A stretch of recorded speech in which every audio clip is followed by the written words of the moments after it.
являются важными для этого. У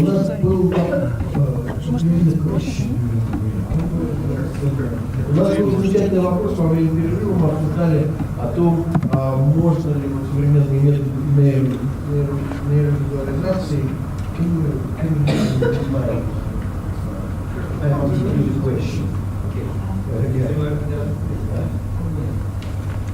Я прошу Джона дать наушники, потому что он не понимает, что я на самом деле спрашиваю. То есть у нас был вопрос во время перерыва, который связан с использованием МРТ и других методов нейровизуализации у маленьких детей. И, собственно, одна из главных проблем при проведении исследований, при проведении неэкстренных мероприятий, то, что мы часто, мы в России вообще не можем это сделать, не применяя научные. И я, собственно, знаю, что существует опыт и другой в том числе, и хотел, чтобы Джон, раз уж у нас такой вопрос возник, пару слов про это рассказал, потому что это важно.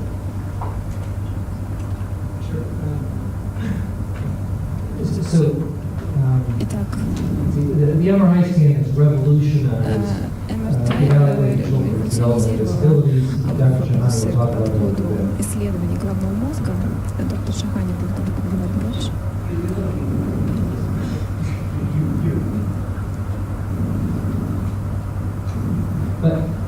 And one of the advantages of MRI scans is you get exquisite detail. То, что вы получаете детали, вы можете посмотреть на мозг в деталях. Есть последовательности, которые мы используем рутинно. Мы можем посмотреть на химию мозга, белый состав белого вещества, как совершаются связи. Я могу об этом говорить позже в деталях, но проблема что нет радиации. Для того, чтобы достичь хорошего уровня, нужно, чтобы совершенно находиться в спокойном состоянии, не двигался. Есть исследования, которые показывают, что есть потенциальные проблемы, потому что повреждение мозга детей, которые подвергаются слишком большому количеству анестетиков, это для них вредно между в маленьком возрасте. Это показано в многих исследованиях. Анестетики до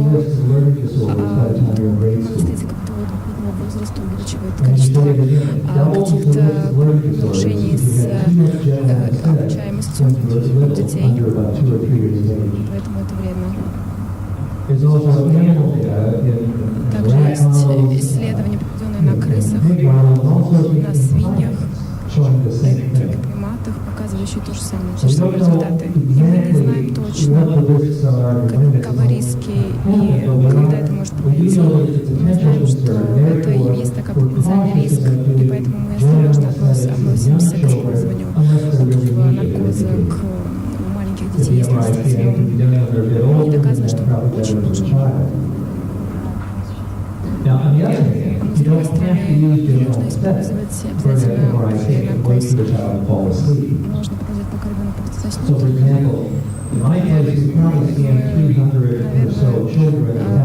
Я проводил исследования мозга детей без анестетиков, без наркоза. Использовали какие-то препараты, которые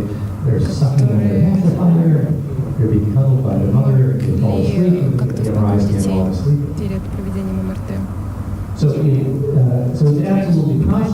Возможно, если у вас есть МРТ, оборудование, которое поможет немножко как-то их успокоить, использовать без использования анестетиков.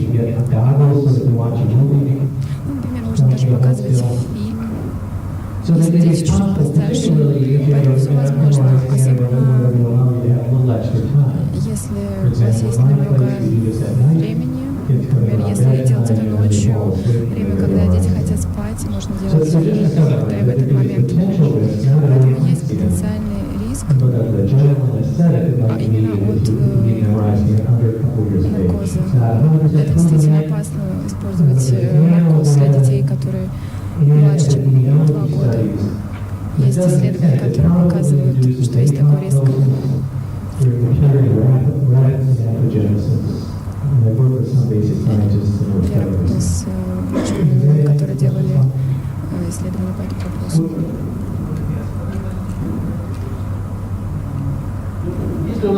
сейчас еще какие-то вопросы, может быть, перерыва у вас ответить, чтобы мы не говорили только о своем, а как следовать за вашим интересом. Пока нет, да? Ну, тогда двигаемся дальше.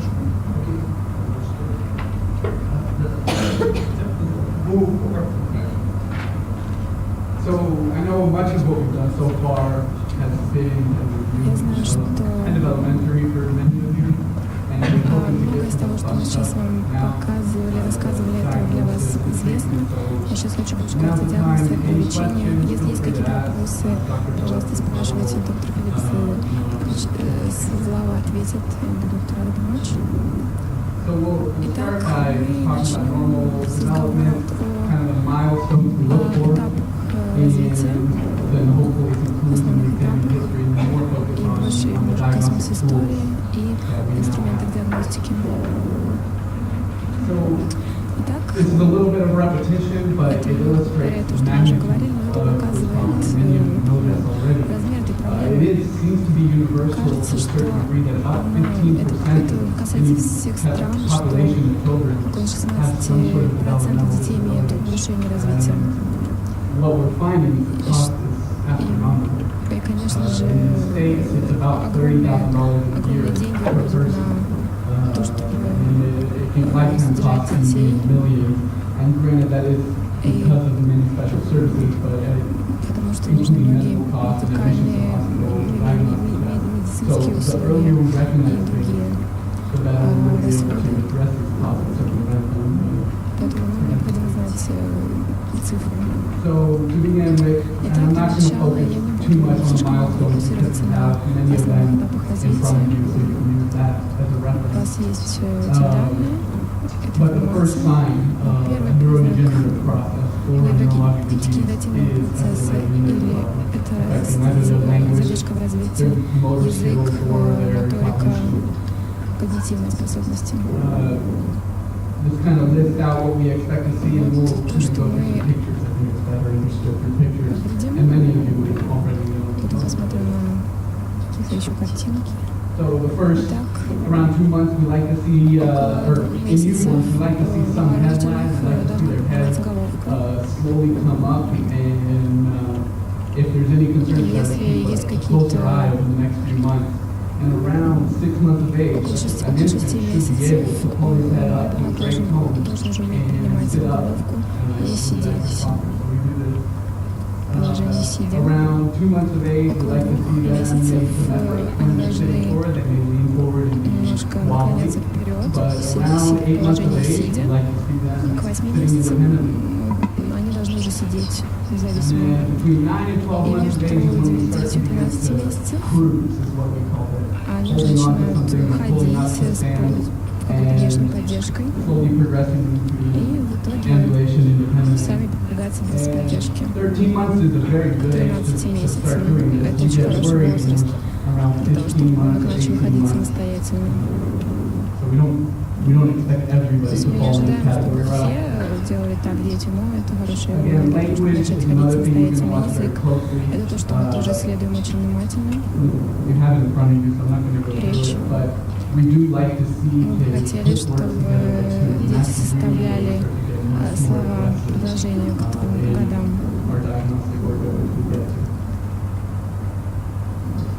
И опять-таки социальное общение с окружающим миром, их реакция на то, когда мы улыбаемся, их реакции, мы на это тоже очень большое внимание обращаем. Это то, на чем мы бы хотели остановиться на несколько минут. Диагностика. Мы говорим о МРТ и прочих исследованиях, но пока мы этим начать нужно понимать, что мы смотрим, исследуем правильные вещи. Если необходимо обращать внимание на эти этапы развития.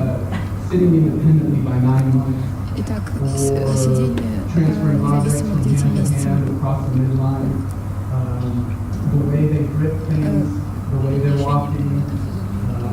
То, как они захватывают предметы, то, как они ходят.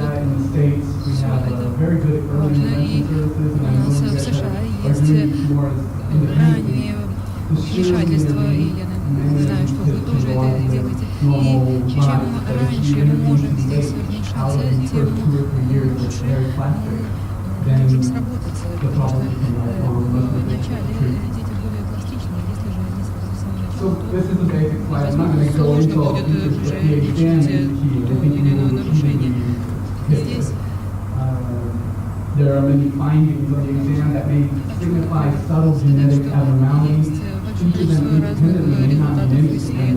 I have a singing increase, which generally is associated with trisomy 21, or it's associated with trisomy 21. So just because you have one abnormality does not mean you конечно же, одна аномалия совершенно не значит, что именно такая проблема была. Но когда есть и несколько их объединяются, это уже заставляет задуматься. This is the key slide, and many of us have trained with a variety of people. Some of our bosses have trained us to do what we call the bait and shotgun approach. Order everything, test everything. While the rest of us may be minimalist, and we may decide there's something wrong, we'll just watch it, we'll keep watching, we'll keep watching. The idea is using the test at the right time and in the right way, the right reason. Именно по правильным причинам, поскольку большая картинка показывает, что дешевле придумать, чем заказать. The first one that we are very fortunate to have both in the US and here is newborn screening, and this is just a list of the diseases. I mean, our screen tests for about 100 or so небольшой список заболеваний, на которых направлен этот скрининг.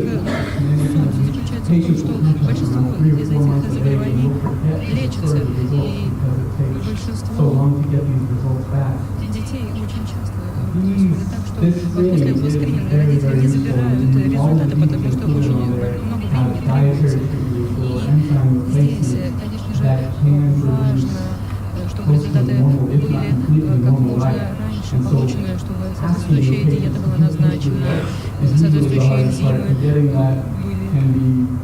получены в лечении. Now we were talking about the MRI. It's an incredible tool. We're getting very, very high tech with it. Now we're getting up to 3 Tesla, if not higher. And it should be taken with a grain of salt, understanding that, like we mentioned, there are costs to getting sedation, and there are costs to the MRI as well, and it is not always useful. Be aware of when the word is happening. Understanding that this is not the end all be all. Many people make fun of you all this because we have our MRI and EEGs, but this is not true. The disease we're depicting here is more about if anyone know the category we're seeing.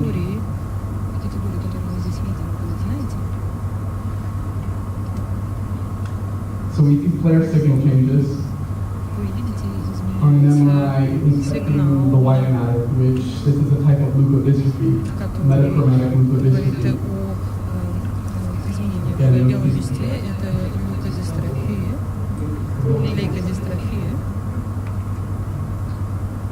And the test that we all have become increasingly aware of, EEG, for many different diagnoses, but we have to accept that the results of this are limited. It should be an extension of your history, an extension of your exam, and anything you can predict what it was going to be. But it is a very, very useful diagnostic tool, relatively cheap compared to an MRI or some of the laboratory tests that we're using. The ophthalmology evaluation should be done in most children with this question mark, this unknown of what exactly is going on. In the ophthalmology exam, you get many clues for inherited symptoms, and we'll kind of get into that in the next lecture.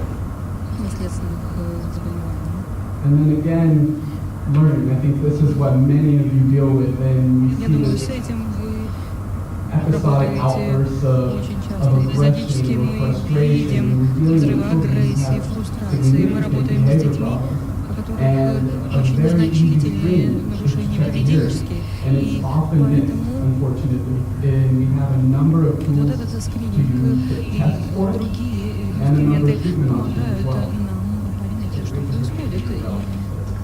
And the reason for the behavior is, you know, we all would be frustrated Причину with того depression, and we all поведения, потому что, need to конечно express же, ourselves.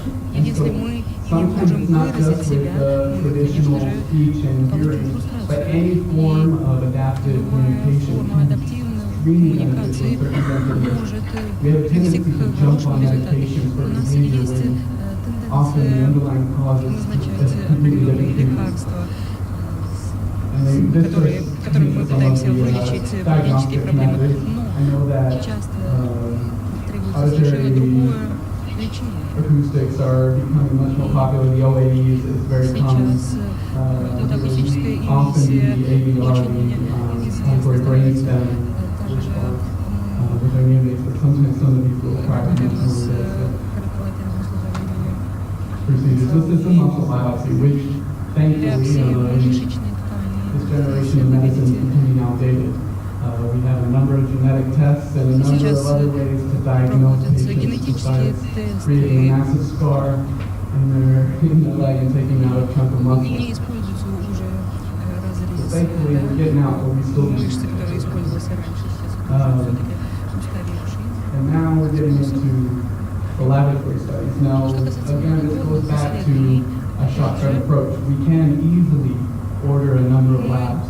Спокойно And можем what заказать we большое should количество лабораторных recognize is исследований, но that при этом нам most всегда of the нужно time, помнить, что they're all normal, as I'm sure many of you have found in your я уверен, work. что вы в The своем studies are showing that if there is some physical abnormality, if we're finding something wrong on an exam or some clues in history, you have a much higher likelihood of getting some positive or some beneficial results from the exam. Otherwise, it's not necessary to screen everyone's brain. And more specifically, some of the common labs we use in the serum chemistry, we can check sodium levels, calcium levels, some of these heavy metals. Specifically, these can be very, very useful early on. We had a patient just a few months ago with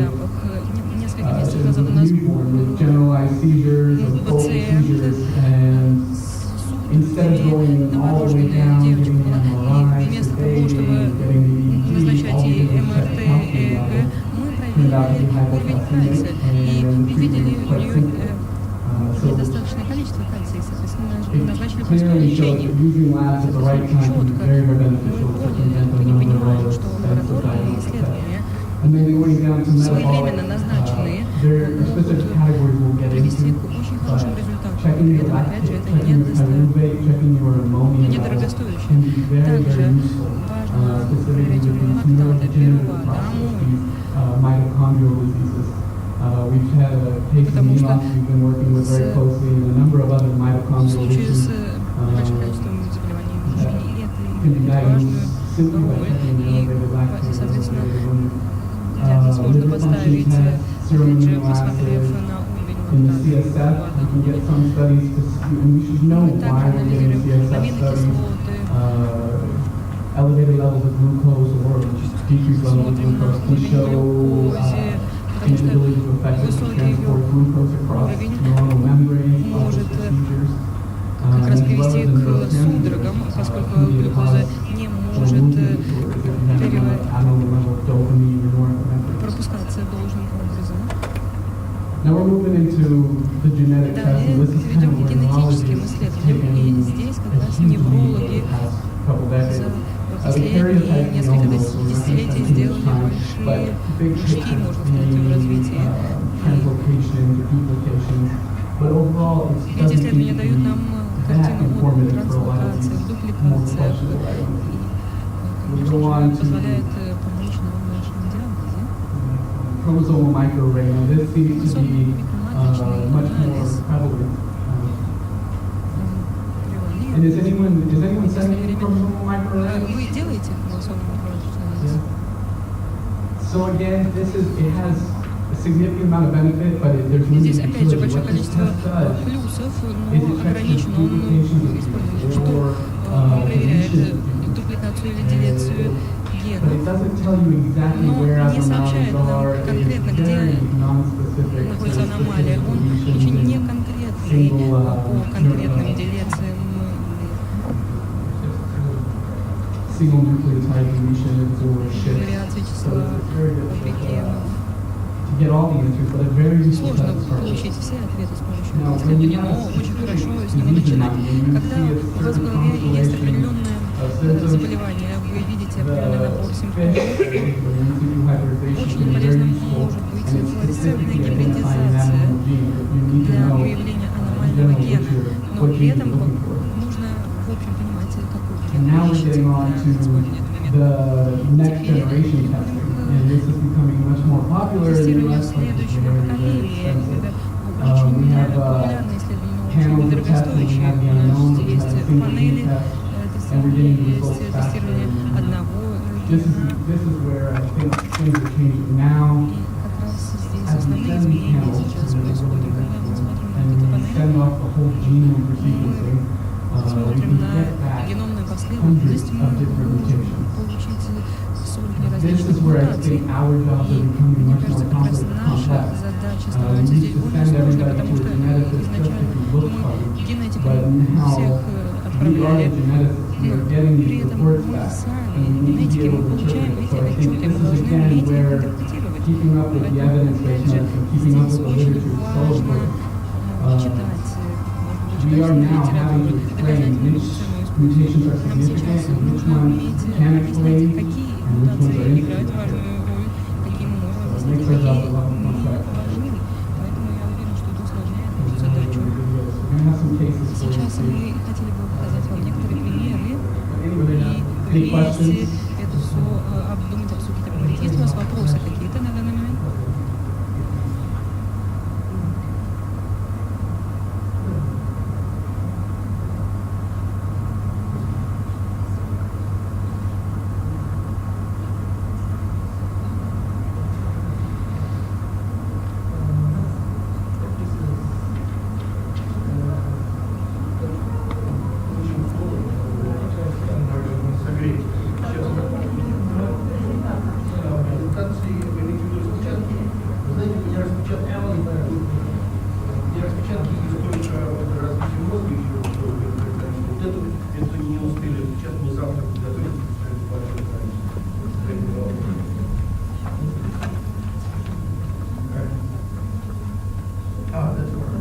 Нет, я обманул вас, это вот с этой, да.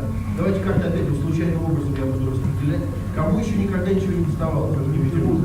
Давайте вот с вас начнем, и вы дальше передавайте. Вам точно хватит. Да, кому еще никогда ничего не зовут вам? Да, вам одну табличку в руки, а вы дальше распределяете.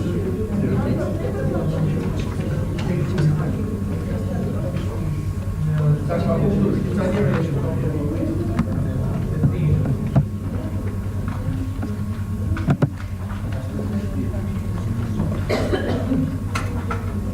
не знаете, где кондиционер выключить? А выключить? Уже выключить. А, все выключено? Все, кондиционер выключить.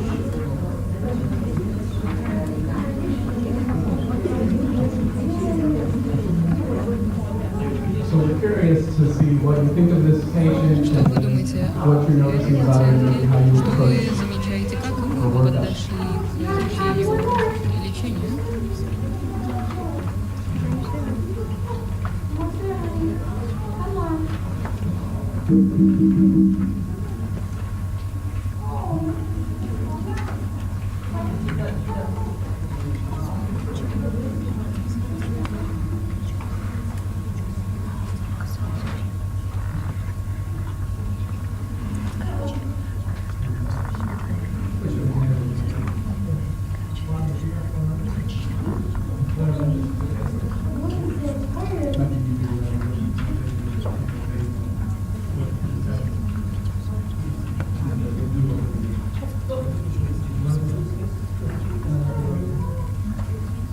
We're hoping to make this interactive, just see what people would. Мы хотели бы, чтобы интерактивно сейчас изучать нечто. Что вы думаете, как бы вы к этому подошли?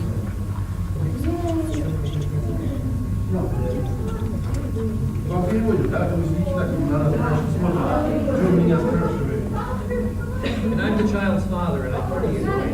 What if we turn the volume down?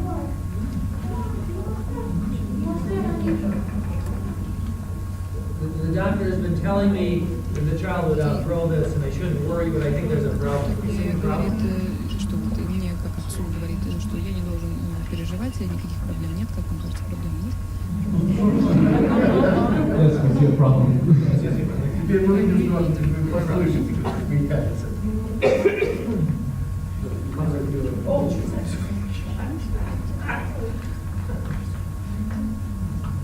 All right, so what about our movements? Are our movements normal? Are the movements normal? Движение как нормальное? Okay, so what I see is that it's very ataxic. Pardon?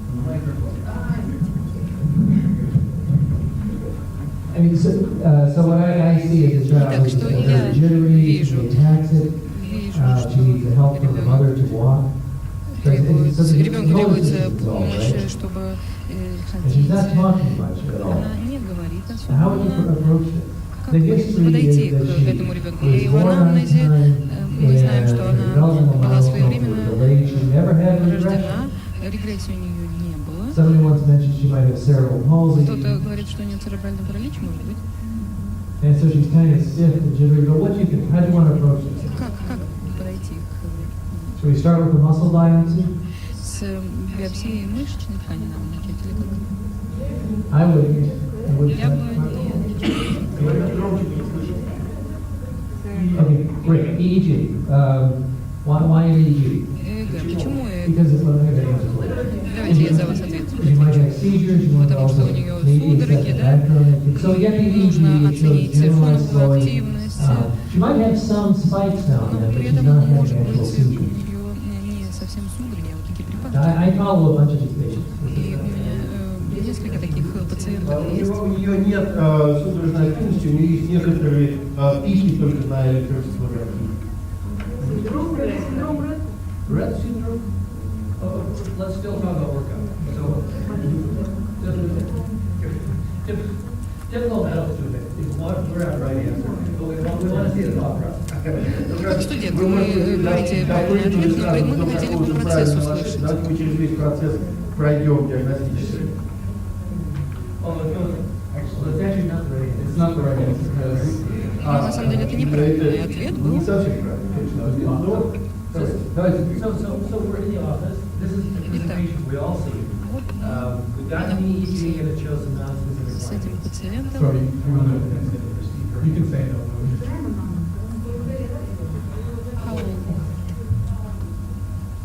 About six. Около 6. Около 6. Я даже не знаю, кто говорит. There are some features of the genetic abnormality. Есть на лице у нее черты генетических аномалий.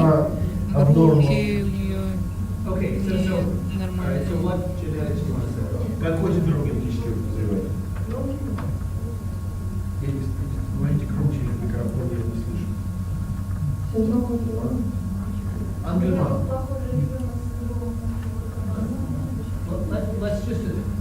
Let's assume you can't get that test. Let me think here. Are there any other tests you want to do besides? Вот на самом деле пытаюсь вас подвести к идее, какие еще пробы сделать, прежде чем вы же не можете просто Ангельман, как что вы подтвердить, что вы будете делать? Какие тесты, скажите, я не слышу. Генетики тесты. MRI. Sure. The things that go through mind. Ну вот то, что О чем ему я голову думаю? But does she have a calcium problem? She's jittery. I can get the calcium level back in a half hour. может быть, какие-то обменные нарушения у нее, может быть, химические какие-то нарушения, может, кальцием там что-то не то сделать. Right. Now, Вот там глюкоз. sure, absolutely. Может, с глюкозой. Right. Now, she doesn't have evidence for degeneration. Но при этом нет у нее никаких свидетельств дегенерации. Раз у нее не было истории распада, дегенерации навыков, то мы не можем не беспокоиться о лейкодистрофии или о каких подобных состояниях. Yeah, this is amazing. Ignoring the liquid, I read it for a no, ignoring it. Он вас игнорирует, потому что слишком умный. These are patients I followed in a cerebral palsy clinic in Washington. Пациенты, с которыми я часто работаю, пациенты с церебральным параличом также. И при этом МРТ, сканирование они проходят.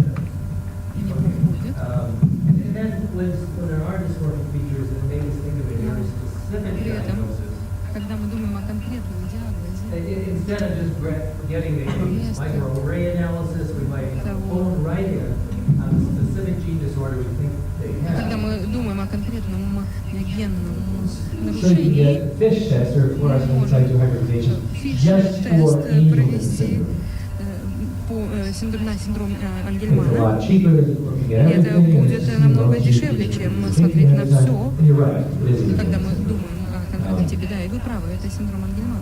Because they do look a little different, you're right. Они, конечно же, Association is выглядят what we немного use that. по-другому, вы правы. And you know, patients that might be followed in cerebral palsy clinic, for example, I Конечно followed же, эти several. пациенты могут также лечиться и в клинике с церебральным параличом. Я тоже сталкивался с такими пациентами, когда в некоторое время спустя я понимал, что, наверное, это синдром Ангельмана. Они выглядят как счастливый щенок.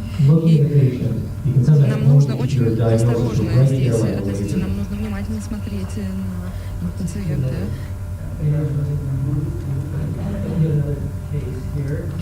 Сейчас покажу вам еще один пример.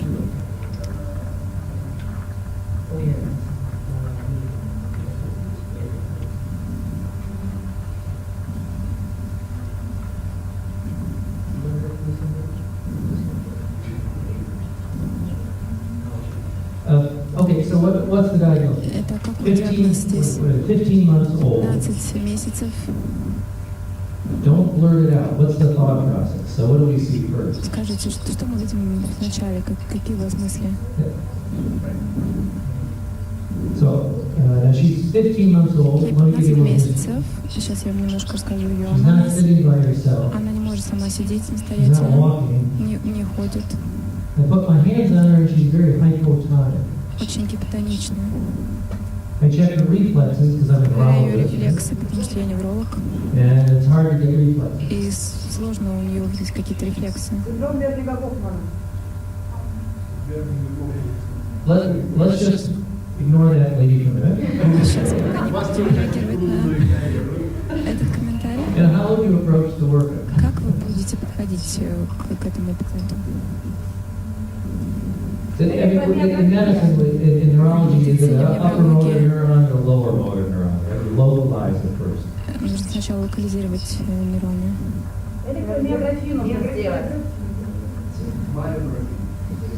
Okay. Right. You don't want to get thyroid test to make sure she's not hypothyroid. You get that back, today. Тесты.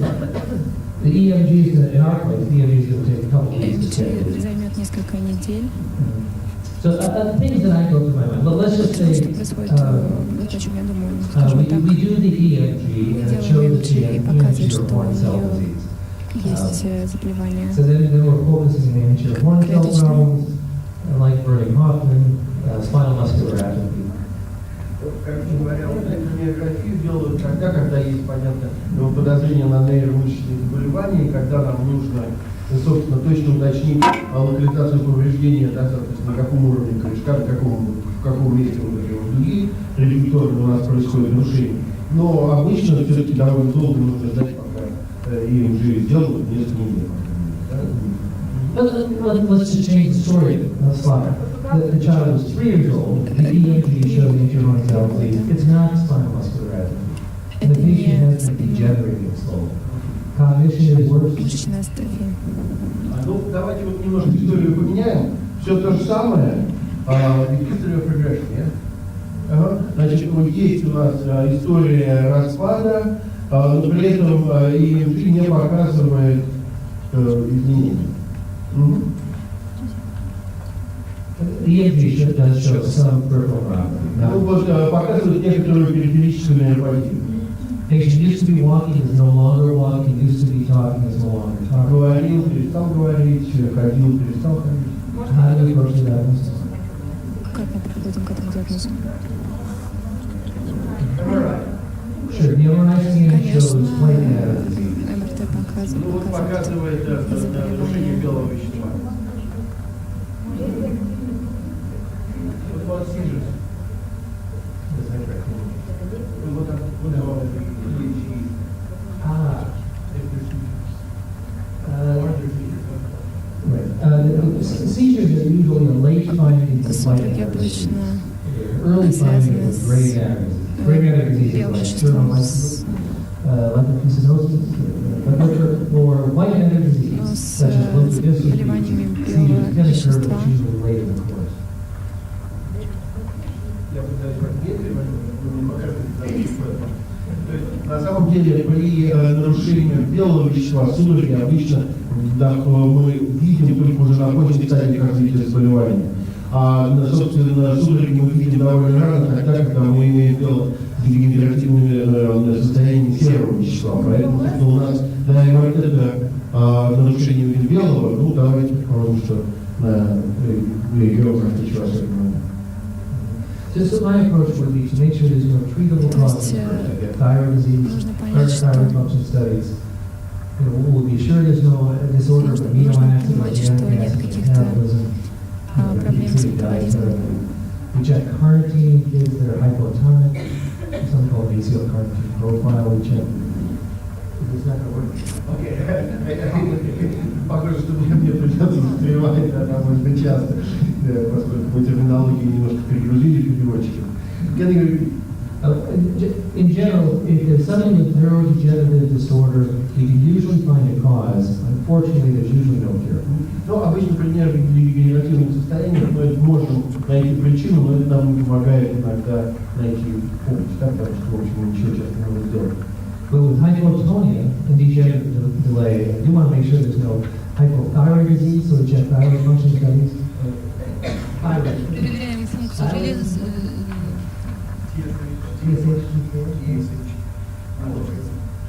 Проверяем функцию щитовидной железы. Да. Это вот, давайте.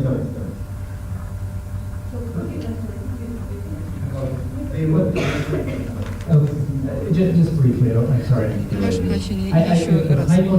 С гипотонией и с отставанием в развитии, и особенно с распадом, с регрессией, когда навыки теряются, нам нужно найти диагноз правильный. И иногда это может быть диагноз, который может лечить, например, заболевание щитовидной железы, TSH и T4. Мы, как правило, проверяем карнитин, недостаток каротина. Мы также говорили о заболеваниях роговых клеток, но в случае, к которому я подводил, если это регрессия в развитии и, соответственно, боль при старшем возрасте, это может быть лейкодистрофия. Поэтому здесь нам нужно посмотреть на конкретный уровень энзимов, может быть, если их не хватает, то это лейкодистрофия. Может быть, вы знакомы с медицинской лейкодистрофией, которую я описываю, с симптомами, которые я описываю. И, конечно же, здесь большое количество разных вариаций. Лейкодистрофия. И когда нет конкретного гарантированного лечения в США, мы часто работаем с трансплантацией. Мне кажется, что здесь важно понимать, что есть общие исследования, которые, конечно же, важны для оценки состояния человека, состояния ребенка. И не нужно заказывать кучу исследований. И мы, если знаем, например, если нам кажется, что это синдром Гельмана, то мы заказываем конкретные исследования, например, ФИШ. Или же более широкий спектр анализов МРТ, ИМГ, при этом, если мы не получаем результаты, мы должны быть неудовлетворены. То есть в идеале мы должны смотреть на симптомы заболевания, на то, что нам говорит о том или ином заболевании. И сейчас, что по всему миру изменяется, мы смотрим именно на ответ, на поиск ответа. Сейчас проходят уже различные исследования, и Google очень сильно помогает благодаря высококачественной литературе. Сейчас мы перейдем к следующей презентации и будем говорить о врожденных неврологических нарушениях. Надеюсь, что мы будем всем информайтесь и будем говорить о том, что мы можем справляться с какими-то проблемами поведения не являются оперативными нарушениями и улучшать качество жизни. И поэтому идем, собственно говоря, к тому, в чем заключается суть этой конференции. So this is by no means an exhaustive list, but we've been covering some of them. You know, the top, we have our amino acid disorders. Often they're tested on the newborn screen. These, many of them can be treated by a diet. Некоторые заболевания могут лечиться диетой. We go down the lysosomal storage diseases, these disorders in which we cannot metabolize the molecules in the body and can be treated with many enzyme replacements. Now, granted, many of them are expensive, but they exist, and we should be aware of them for certain families. It's very viable. Для некоторых семей это очень важный At the bottom, you clearly see thyroid лечения. disease. And this list is addressing encephalitis, or severe clinical очень dysfunction, серьезные клинические very broad diagnosis of состояния. movements and Поэтому language. это заболевание может влиять на речь, на то, как мы думаем, движение. Возможности бесконечные. Но если мы сузим наш подход, мы видим, что мы можем посмотреть аминокислоты, мы можем проверять лактат, мы можем проверять, делать МРТ. Мы должны иметь такой поэтапный подход, чтобы диагностировать детей, у которых есть какие-то нарушения развития. И вернемся опять к физикальному исследованию. Многие эти признаки могут быть очень важны в постановке диагноза. Если есть какие-то проблемы с тем, как развито лицо, руки, ноги, печень, почки, все это может тоже иметь отношение к делу. Нужно понимать, что вы хотите именно исследовать, какой более эффективный с точки зрения стоимости исследования. Самая распространенная хромосомная аномалия, трисомия по хромосоме 21. Как нам нужно заботиться об этих детях? У многих есть проблемы с сердцем. Это нужно выявлять как можно раньше, потому что есть какие-то способы лечения. Но надо обязательно это все мониторить, потому что это тоже распространенная причина смерти для этих детей. Мы знаем, что многие эти дети имеют лишний вес. Надо все это проверять.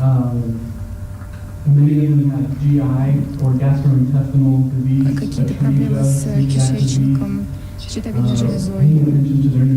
Нужно, конечно, уделять внимание их питанию. Еще тоже недавно упоминали синдром Ретта. Известно, что это очень хорошо описанное генетическое заболевание.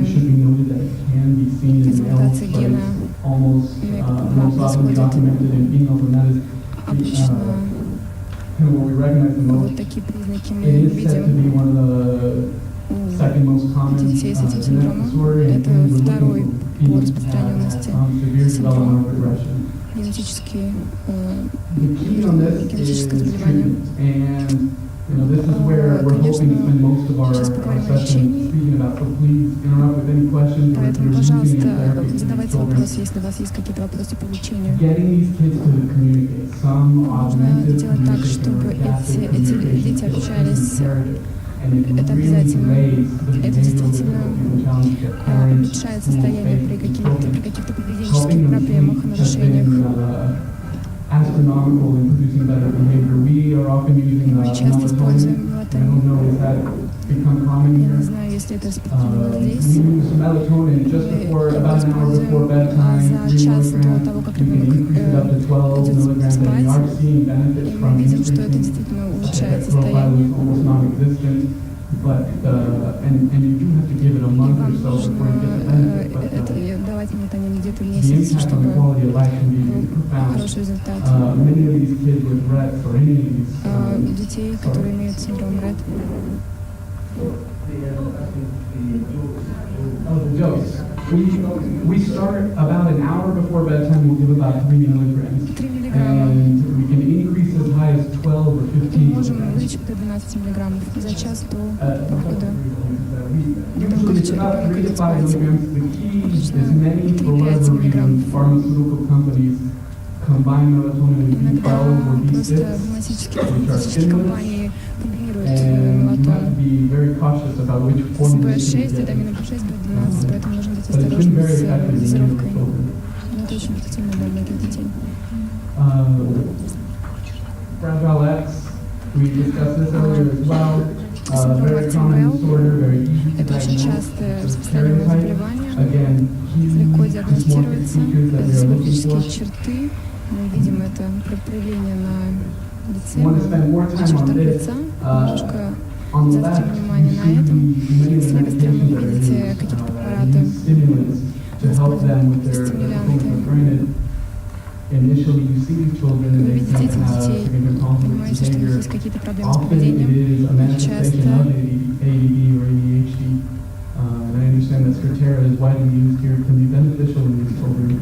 It should be revisited. It should not be just given to all of these kids, but continually revisited to see if there's benefit. Atypical antipsychotics, we often use Типичные risperidone медикаменты, которые мы or используем, респирадон, бензопин. SSRI, we use sertraline. These can be very, very Это helpful могут in быть очень disease полезные modification. медикаменты The при translation probably is not going well. таких синдромах.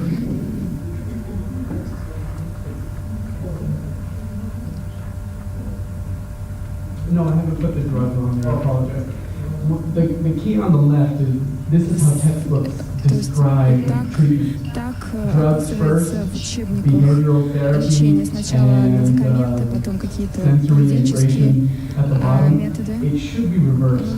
Должно быть все в обратном порядке. It takes more time to do therapy. Конечно, It takes very little time to write a проводить терапию prescription. это долго, But we're finding that as we выписать do какое-то cognitive средство. behavioral therapy, and I но don't мы know if все-таки that's an делаем option когнитивную available here. терапию. Я не знаю, But насколько это there's specially распространено trained здесь, therapists who но вот специальные basically терапевты, do которые goal-oriented, kind of like a applied behavioral analysis. занимаются анализом поведения. Це у нас как биохирурги, которые как раз клинически специализируются в клинической терапии, с утра будут выступать на пленарном заседании, а потом уже But I will stress that we too, хочу as providers, can teach акцентировать these. внимание, что We мы тоже can можем learn these, and этому учить. there's a plethora of information on Есть the информация, огромное internet количество информации в about how to интернете be о том, как motivational for parents in the быть homes мотиватором to для родителей, как develop kids' мотивировать behavior их, with structured развивать детей, environment and работать with над их поведением, goal-oriented discipline, rather than а drugs не that просто stimulate state. принимать какие-то медикаменты.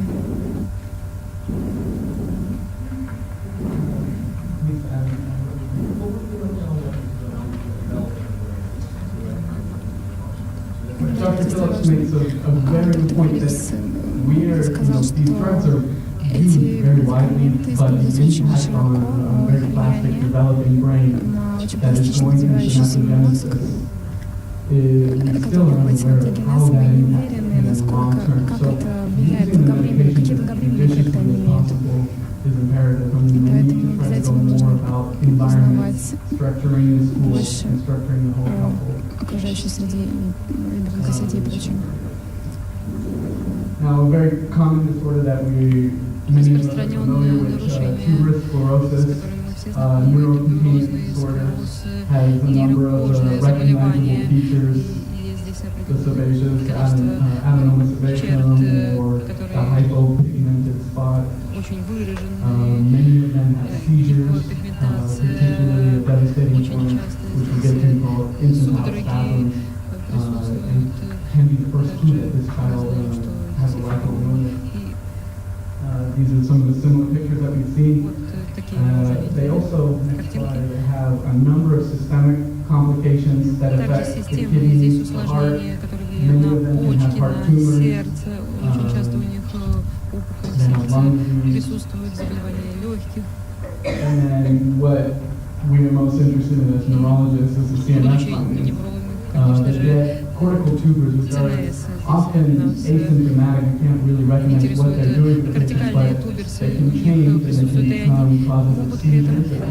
They can also turn into giant cell astrocytoma tumors that require addressing, which can be, if unaddressed, can lead to death. And this is where treatment comes for tuberous sclerosis.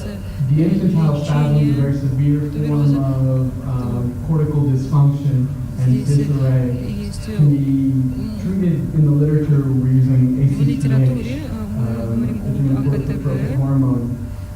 More recent literature has suggested that we can use simple steroids, and that is what we're doing об использовании простых стероидов, и в университете Нью-Мексико мы используем вместо дорогих гормонов, мы просто используем 8 мг на килограмм в день стероидов предназначенных.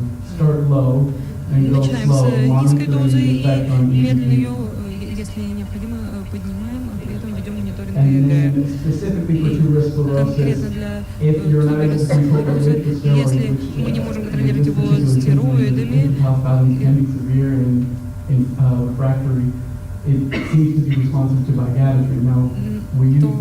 мы используем приготовим очень осторожно. But it can be very effective at controlling the spasm.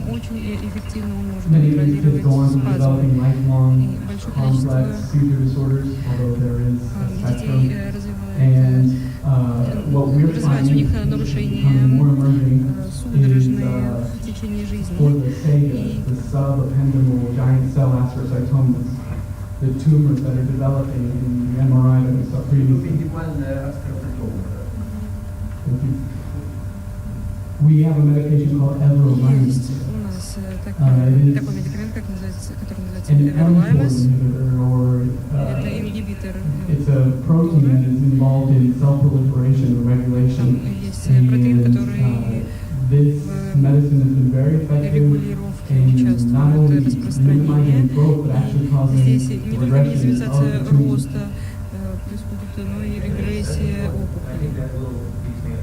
And we want to emphasize this because it is becoming standard of care now. We're using this as neurologists without the help of oncologists.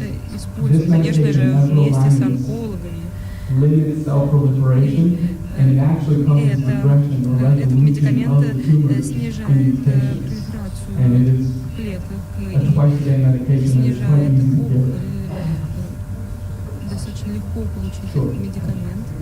There's not much more. Angel name we talked about. Синдром Ангельмана мы уже говорили.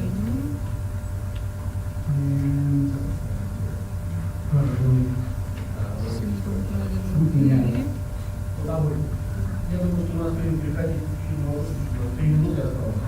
Мы и так уже с вами бежим, чтобы все успеть.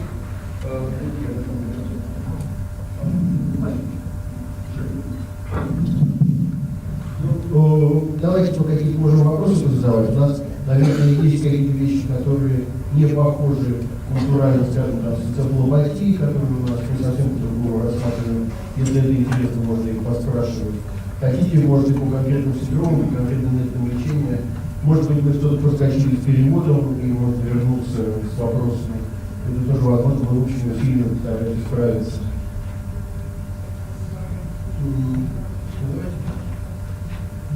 У меня вопрос про диагностику. Скажите, пожалуйста, если какие-то инструментальные методы измерения тонуса. Ну там все не доказ, там она собственно.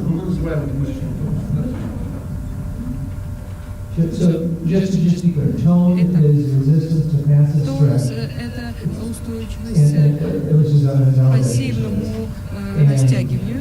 There are research tools that are И available. есть инструменты исследовательские, о которых я могу говорить попозже. И также клинические есть инструменты, например, шкала Эшфорда, который также шкала дистонии. И также мы рассматриваем здесь диапазон движения. И это то, что нам кажется наиболее полезным. Конечно, мы также использовали машины для измерения тонуса, но сейчас вот мы пользуемся двумя вот этими шкалами. Также еще шкала. То есть в клинике они используют шкалу Эшфорда модифицированную и шкалу Дистонии. Но в клинике please clarify what kind of machines is possible to use. А какие машины можно использовать? Какие машины? Вы только что сказали. С исследовательской точки зрения. So there's some commercial machines, $50,000 or so, that are available. Машина, которая стоит $50 тысяч, которую мы можем использовать именно для исследований. Bidex, Кинкам я использую в своем исследовании. Также есть машины, которые смотрят на разную скорость по диапазоне движения, измеряют сопротивление движению. И при спастичности они показывают повышение сопротивления при ускорении. И они дают конкретные цифры. И час где-то требуется на то, чтобы это провести, стоит $50 тысяч. И, конечно, для клиники никто это не использует, смеется.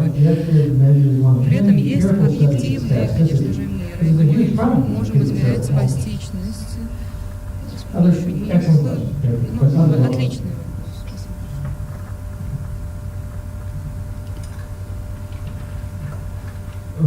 Там был слайд про электроэнцефалограмму при эпилепсии и при регрессах. Регресс – это очень обширное понятие. Как вы определяете тот регресс, при котором стоит проводить электроэнцефалограмму, при котором не стоит?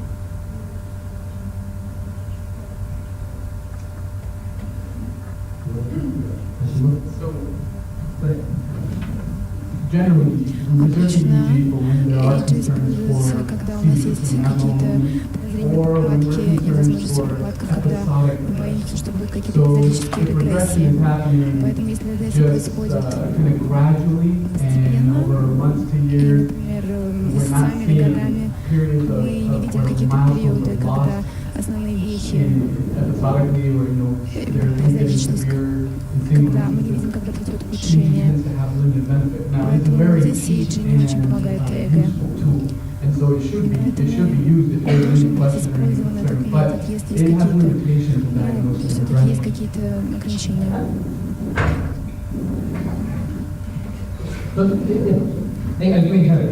Я полностью согласен.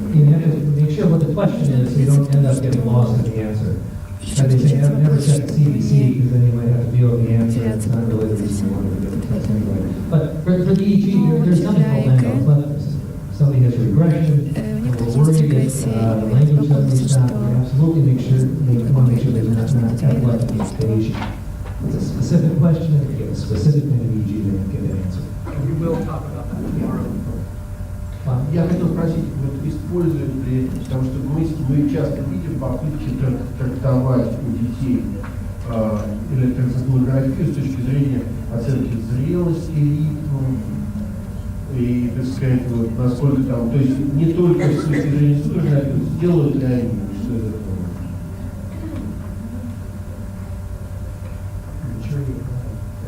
The electrical activity, just the best measure of maturity of the brain Лучшее is the clinical измерение assessment. зрелости мозга – это клиническая оценка The ребенка. EEG does give us some background Это, activity конечно же, and information that дает is информацию somewhat некоторую useful, a по little активности. bit, nothing compared to Некоторая the эта clinical информация assessment будет of the полезна, child. другая нет, но ничего не может сравниться с клинической оценкой ребенка. So, if your question is maturity of the child, Если forget the вы EEG.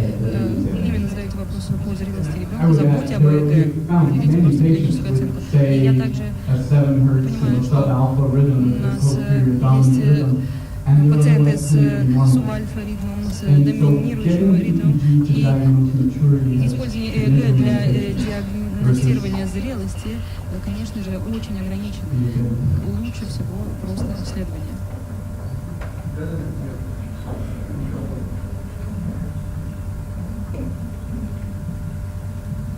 Прозвучало, что для лечения синдрома Марксенбелла вы используете респиридон, клоназепин, атипичные невролитики.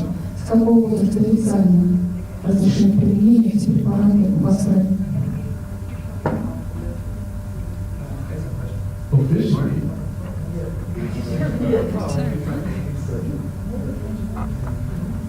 That's an excellent question. None of these drugs are approved for Отличный children. вопрос. На самом деле Until эти adolescence. медикаменты And не yet we are одобрены using them off на label, at детях. least in Мы the States. используем их. We use them with significant hesitation when we let doctors. Yeah, there's two answers to the question. One is, Ответ есть if на the этот drug is вопрос. indicated in the United Если States, if it's FDA approved for anything, в I США can use it as a physician for этот anything I медикамент want. одобрен So half the FDA, drugs то that are FDA как approved, доктор я могу его использовать. Now, the other Если thing, он не одобрен, то мы не можем его использовать. adolescent Поэтому мы report, используем то, is что treating можем. the symptoms, it's Что not касается treating the underlying синдрома, мы problem. здесь Which sometimes is работаем с communication симптомами, or а не с socialization, so корневой never use проблемой. any И поэтому other я вообще не unless использую it's медикаменты first. только если я уже не поработал с окружением. Что касается синдрома ХОК-Экс, вы используете клонирование?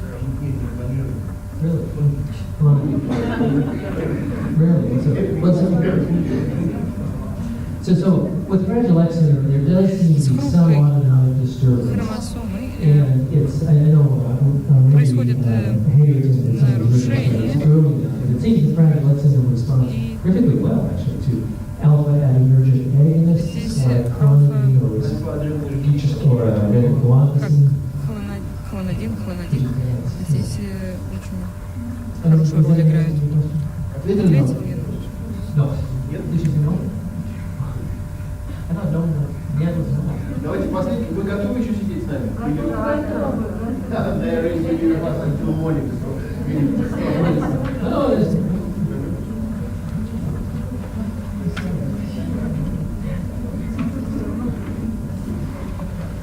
Здравствуйте.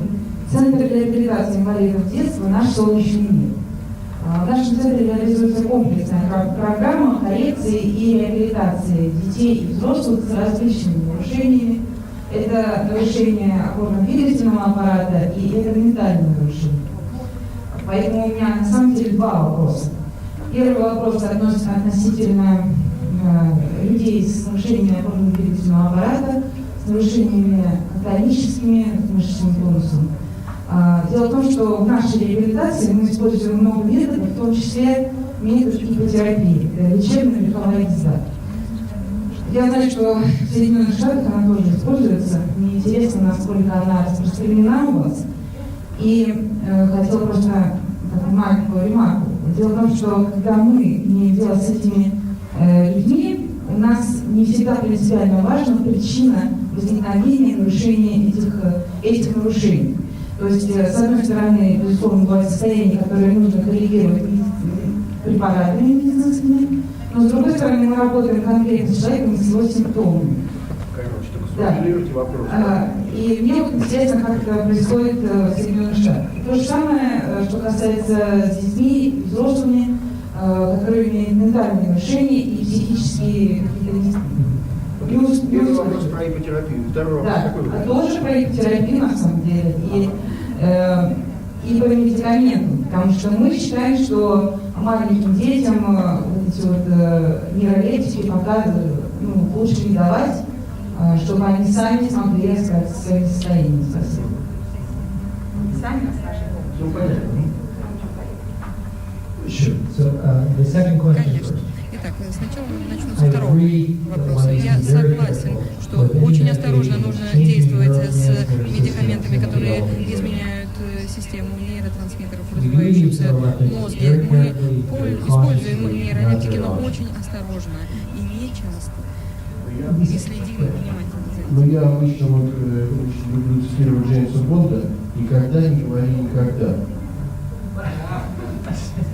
Поэтому нельзя, все-таки наша специальность врачебная – это избегать крайностей, да?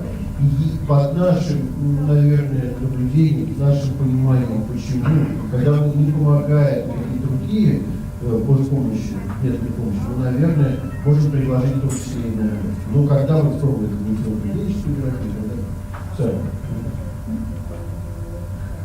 No, that's absolutely right. And at the bottom line, we want to do whatever is best for the patient. Мы хотим в первую очередь сделать то, что лучше будет для пациента. И поэтому, если мы используем медикаменты, очень важно оценить четко, в первую очередь, какие симптомы вы лечите, и, соответственно, реакцию на медикаменты. Хуже всего использовать медикаменты, которые не помогают. Тоже сложно использовать It seemed a little silly to me initially to do hippotherapy, CE and so forth. So I looked at the literature, использовать ее церебрального врача. Есть большое количество литературы, которая поддерживает ипотерапию. Мы ее используем, да, и она помогает во многом. И мне кажется, она работает не только с детьми. Конечно же, когда человек садится на лошадь, то здесь центральная нервная система активно участвует, и реакция на терапию очень хорошая зачастую. И да, мы занимаемся ипотерапией, и есть большое количество литературы, которая поддерживает. Но это не отдельная техника, которая используется просто только лошадки. Да, это часть большой программы междисциплинарной, куда увлечены доктора, и ботекс,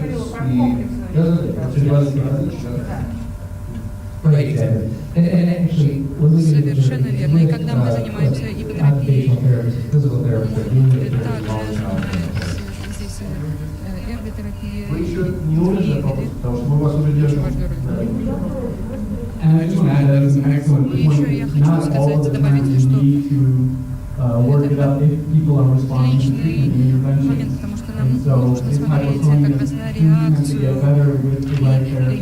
Люди, у которых проблемы с гипотонией, конечно, показывают очень хорошие результаты с ипотерапией. Я психиатр Федерального научного центра здоровья детей.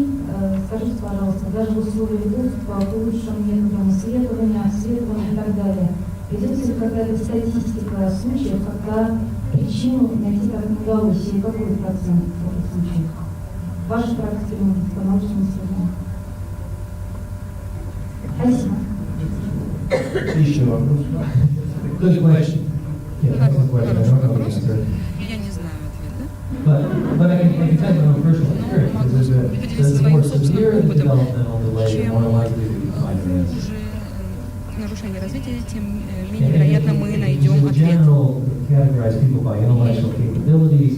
If you're Если мы в moderately общем будем developmentally категоризировать delayed, людей, intelligent quotient of 50 or людей less, с проблемами интеллектуального развития, if the mild тогда мы developmental delay, сможем the mild behavior problems that we often найти can't ответ. find diagnosis. Что касается таких средних отставаний в развитии, то здесь уже And сложно I найти think as ответы. we develop more cheaper and more fine-tuned genetic testing and better imaging, Мы разрабатываем, по мере того, как мы разрабатываем лучшие генетические исследования, я думаю, что мы сможем найти больше ответов.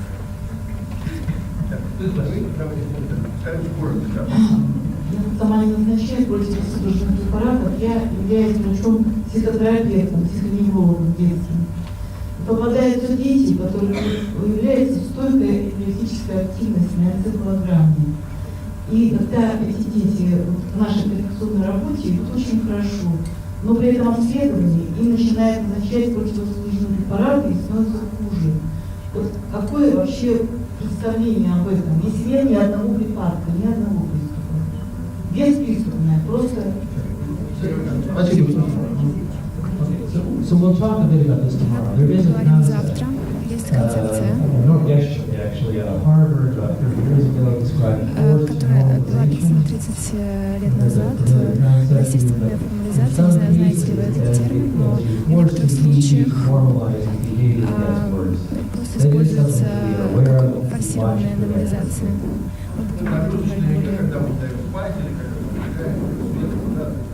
Если мы выявляем нарушение, тогда... I mean, you should all have a little jolt of electricity down there, right? We're seeing something that's maybe good for us. Может быть, нам тоже надо всем There's a great учиться book от called этого. Is he translated Allerset? Книга, Because the guy was hit by lightning, and he suddenly became a beautiful musician. He was когда его ударил молния, он стал прекрасным музыкантом. So a little Знаете эту electricity. историю? Это действительно произошло. Так что электричество Other questions? Врач, педиатролог, цикл жизни, благотворительный фонд детям больных аутизмом, у нас так выражают. Занимается аутичного спектра. В вашей работе прозвучало упоминание о сенсорной интеграции. Для нас эта тема весьма и злободневно и интересно. Скажите, пожалуйста, какими протоколами сенсорной интеграции вы пользуетесь? Насколько они у вас общедоступны и насколько это применимо в нашей ментальности?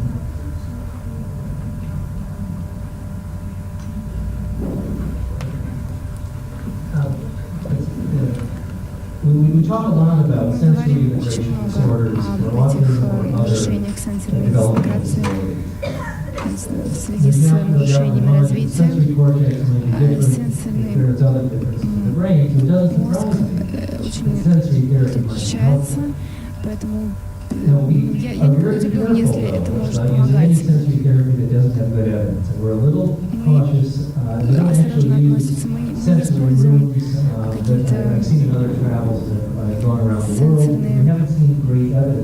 Мы не видели особых доказательств того, что это работает. Мы очень осторожно относимся к этим методам. Какие-то делаем, мы проводим терапии, сенсорной интеграции. Некоторым людям, детям это помогает.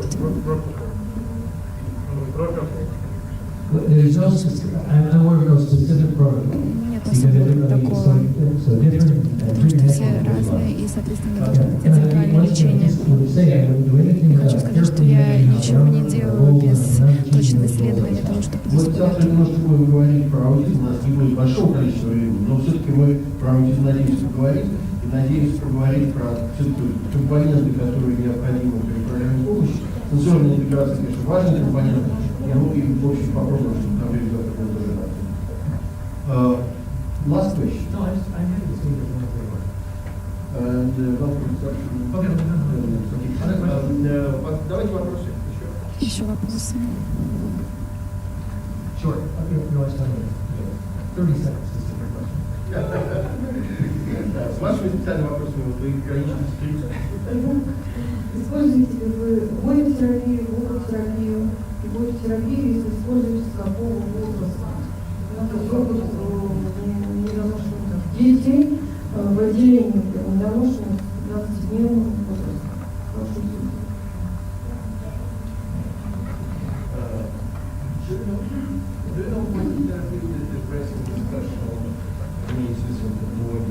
Знаете, терапия, которая как-то стимулирует движение и депрессирует эти части тела. Ну, поскольку они даже не знают, о чем вы спрашиваете, я поэтому вам объясняю, значит, и надо сказать, что не относится к разряду доказательной медицины, то, что вы перечислили. Эффективность, поскольку доказана не была никакой серьезной исследований, то, конечно, на сегодняшний день идет. Ну, давайте так, микрофон, чтобы он перевели. Регулярно ежегодно проводятся конгрессы по ТЦП, и рекомендовано ввести золотой стандарт России по терапии. Я бы сразу платиновый, чтобы потом после нового. I don't say this because I know that she's a great person and we know each other. Человек, мы хорошо друг друга знаем. So to me, what you said means То, что вы сказали, для меня не имеет никакого значения. Просто я не вижу доказательств, мне не важно, кто говорит, что это помогает, мне не важно, какой конгресс или какое учреждение. Я просто этому не верю. Но с другой стороны, это отличная возможность для исследования, и я буду счастлива работать с вами, делать какие-то исследования, понять, работает это или нет. Мы можем делать исследования. Здесь много ничего не выйдет, потому что одна из проблем фототерапии – это опасная для отношений матери и младенца терапия, потому что там маму заставляют нажимать на точку много раз в день, и это описанное осложнение как раз отношенческие. Улучшения с двигательного не очень много, а вот как раз проблемы в будущем, которые возникают эмоциональные, просто посттравматические реакции в результате вот такого неадекватного опыта первых лет жизни, они, конечно, описаны многократно, поэтому я не думаю, что на самом деле. Я просто цитирую, я не видите, этот личный опыт не всегда дает нам ответ на то, что делать.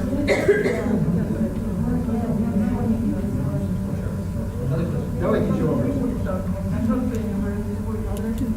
Ну, это не мы, это исследователи. Есть еще вопросы? Похоже, все, да? Ну что, давайте тогда скажем спасибо доктору Phillips'у. Спасибо замечательным переводчикам, которые сегодня было нелегко, они специализируются на таких вот, на наших вещах. Так что спасибо вам большое. Мы увидимся завтра. Завтра мы с вами работаем дольше по времени, у нас больше будет времени, мы надеемся, что вы сможете задать все вопросы и в том числе поделиться каким-то своим опытом. Спасибо и до завтра.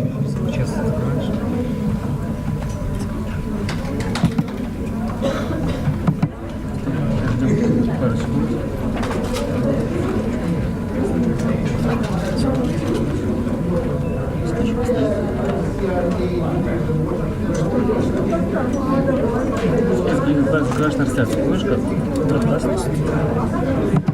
YouTube.